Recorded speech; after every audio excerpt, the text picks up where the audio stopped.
Hey guys, so ice cream sandwich, Jelly Bean, and OEM UIs. Why do we have them and why are they good for us? That's what we're going to talk about in today's episode of the Android Guy Weekly.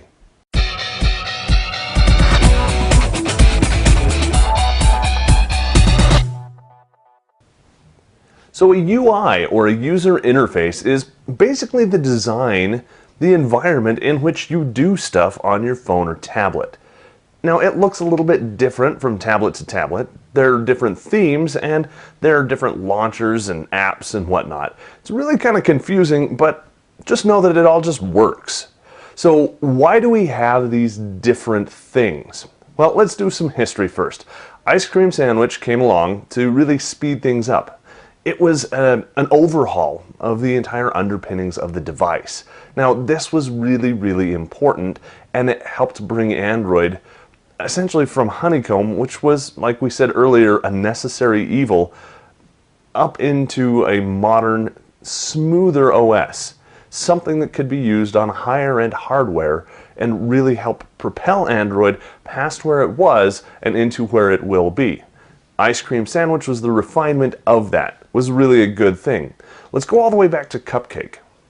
I know, I love these names just as much as you do, and there's kind of some sarcasm there and kind of not.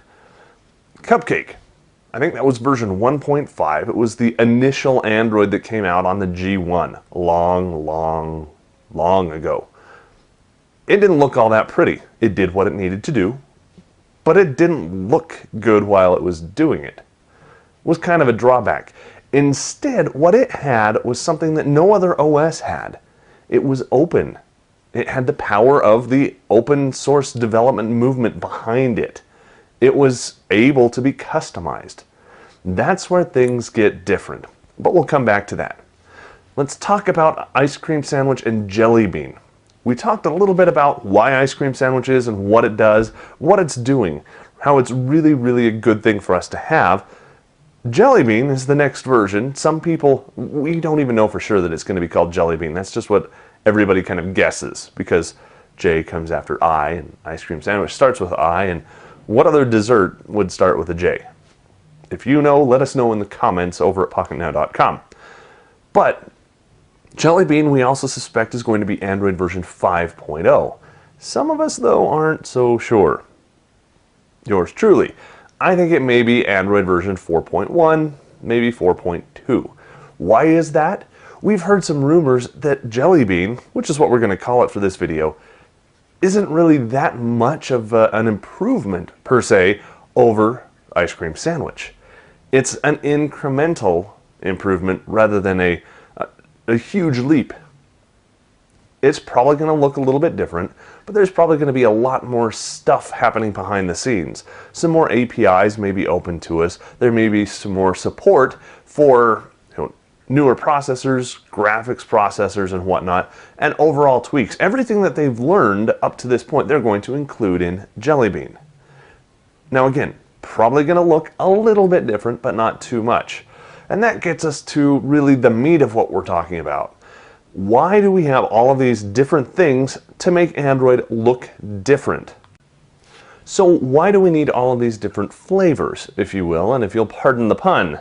Well, a lot of times you need to advance because you don't want to have the same experience and a new back end, because users don't know that. They want to see something new. They want to experience something new. They don't have to, but they want to, and that helps sell devices. Which gets us over to OEM customization.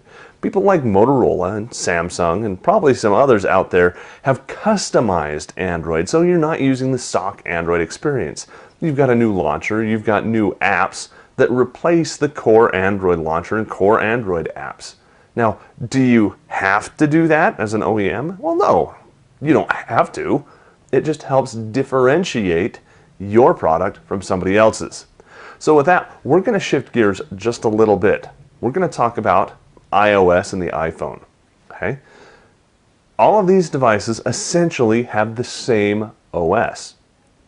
There are some differences depending on platform, and you may not have upgraded and might be stuck on an older version, but let's just say you're running the same OS. with the same look and feel, the same interface. Everything is the same. It's uniqueness through similarity. We won't get off on that tangent. But it's the same, it's consistent, and people argue that that's a good thing. In addition, and I'm not going to disagree with that argument right now, in addition, you have very, very few platforms that you're running on.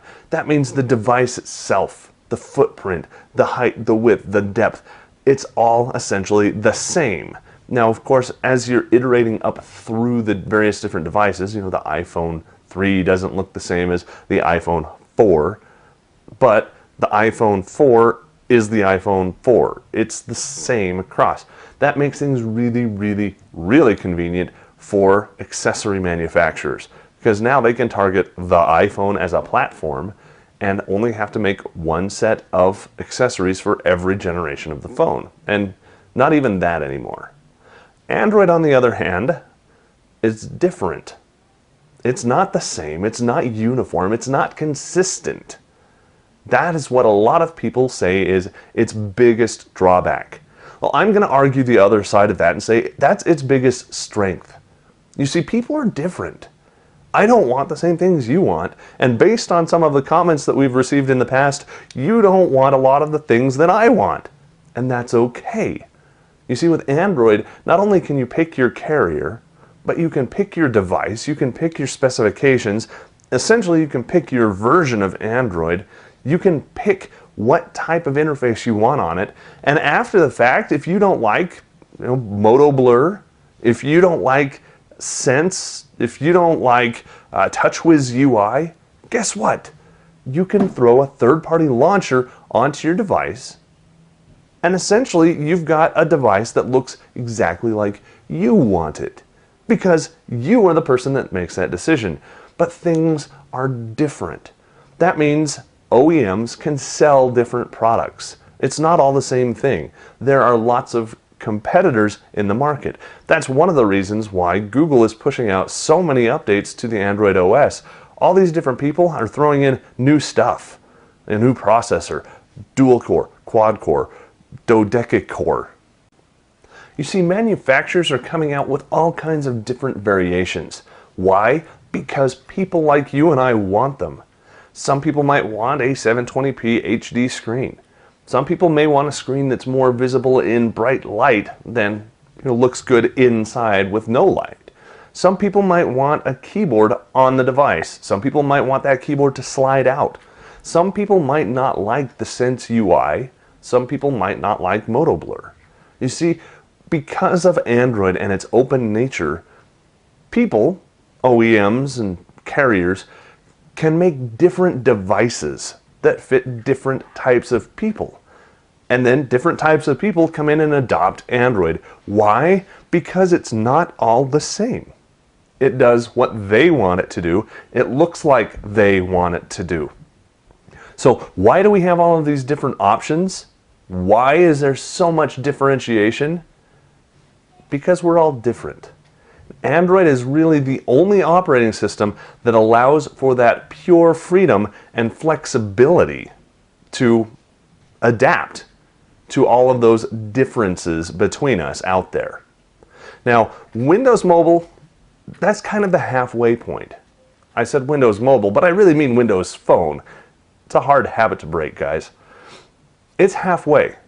You see, OEMs can pick it up and install it on their devices, and their devices can be differentiated.